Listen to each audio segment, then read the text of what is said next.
Le patron de McDonald's s'est fait montrer la porte en raison d'une liaison avec un membre du personnel. Cette liaison était consensuelle, apparemment, mais le conseil d'administration a estimé que Steve Easterbrook avait enfreint le règlement de l'entreprise et avait fait preuve d'un mauvais jugement.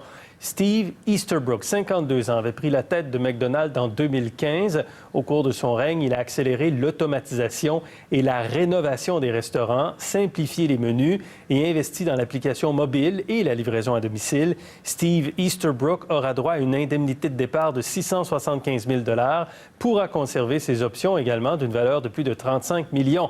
McDonald's a aussi annoncé le départ de son responsable des ressources humaines.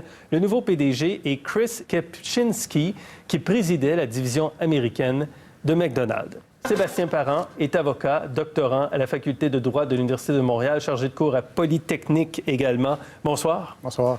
Que dit le code d'éthique exactement de McDonald's? Évidemment, on n'a pas la copie claire, on n'a pas accès aux copies du code d'éthique.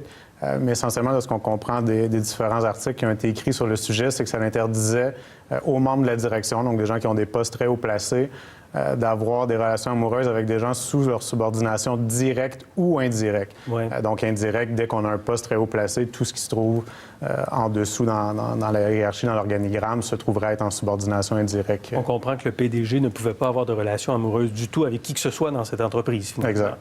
Pourquoi? Qu'est-ce qui est problématique dans ça? La plupart des raisons qui sont invoquées par les employeurs, c'est que ça vise à éviter les conflits d'intérêts, le favoritisme. On a un employé de la haute direction. Est-ce que si sa copine ou son copain a une promotion dans l'entreprise, est-ce que c'est par du favoritisme ou c'est parce qu'il y avait vraiment les compétences? Donc, toutes ces questions-là, l'employeur veut les éviter autant que possible.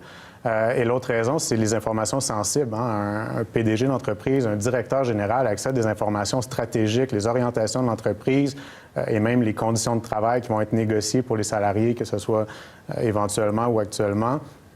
Donc, on ne veut pas que ces informations-là soient communiquées à la maison lorsqu'ils sont dans leur vie personnelle. Donc, c'est les principales raisons qui sont évoquées sans considérer toutes les conséquences néfastes que ça peut avoir sur le climat de travail. Les employés disent « Ah, bien ça, c'est ma vie privée, ça ne regarde pas le travail, j'ai le droit de sortir avec qui je veux », mais quand il y a rupture, évidemment, le conflit s'étend souvent sur les lieux du travail. Là, les employés oublient un peu la ligne qui s'était tracée pour justifier cette relation-là. Et là, il y a toutes sortes de conséquences. Ça peut amener un milieu très néfaste. Là. Est-ce qu'il y a un enjeu réputationnel également pour l'entreprise? C'est possible aussi là, de préserver une certaine image, d'empêcher que les cadres sortent avec des employés. On veut garder une certaine image. C'est possible aussi. Est-ce qu'il n'y a pas un enjeu moral dans ça aussi?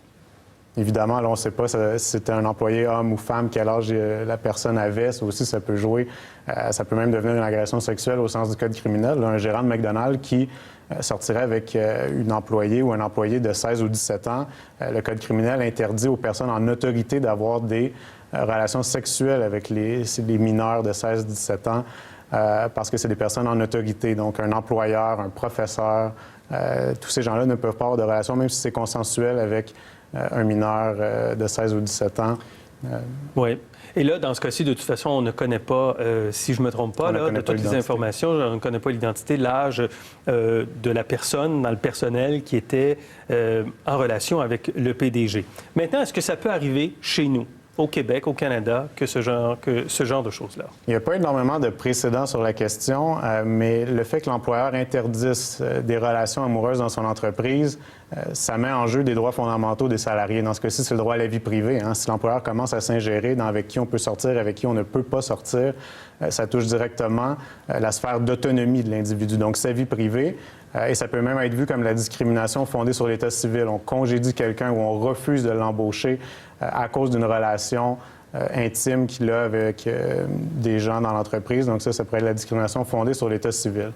Là, après ça, c'est à l'employeur de justifier sa politique ou le congédiement, si c'est un congédiement qui a été invoqué. Ce qui ressort de la jurisprudence, on peut faire des parallèles là, avec les politiques de népotisme, c'est-à-dire qu'on interdit l'embauche de gens qui ont des liens familiaux pour éviter les conflits d'intérêts.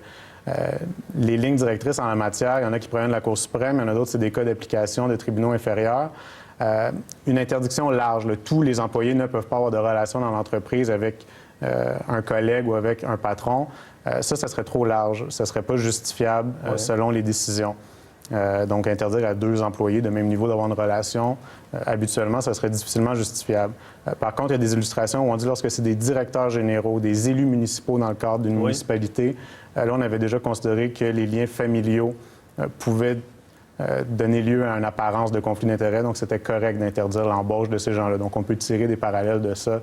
Si c'est des postes de haut niveau dans l'entreprise, ça pourrait être justifié, mais une interdiction large d'avoir tout type de relation parce que l'employeur ne veut pas gérer ça, à ce moment-là, ça serait probablement considéré comme déraisonnable. Est-ce qu'on a déjà vu ça ici? Que des congédiements liés au fait qu'un directeur, un haut dirigeant avait une relation amoureuse avec un ou une employé? J'ai trouvé une très vieille illustration qui s'apparente un peu à notre cas. C'est dans l'affaire Walmart, c'était un gérant adjoint d'un établissement, donc d'une succursale Walmart, qui avait noué des liens d'amitié avec une employée. D'amitié? Ça a été plus loin que l'amitié parce qu'il y a eu des captations par caméra vidéo de gestes de nature sexuelle. Donc, ils sont survenus sur les lieux du travail pendant les heures du travail. Là, ça, c'est grave, c'est considéré comme du vol de temps, etc. Et le congédiement a été annulé par le tribunal du travail parce que, et c'est très beau ce que le juge dit, il dit l'employeur ne peut pas empêcher 2 personnes de tomber amoureuses, même s'il y avait un code d'éthique dans cette entreprise-là, succursale Walmart, code d'éthique semblable à McDonald's, qui interdisait les relations amoureuses entre les employés de gestion, les gestionnaires et les salariés. Dans ce cas-ci, on a annulé le congédiement pour le remplacer par une suspension de 6 mois. Donc, c'est l'exemple le plus près que j'ai pu trouver. On disait que la politique en soi n'est pas suffisante pour justifier le congédiement. Il va vraiment falloir analyser l'ensemble des circonstances. Je pense que le PDG de McDonald's, avec les primes de départ et les options qu'il a, ne va pas contester sans aucun doute son congédiement. Sébastien Parent, merci beaucoup. Ça m'a fait plaisir. Merci.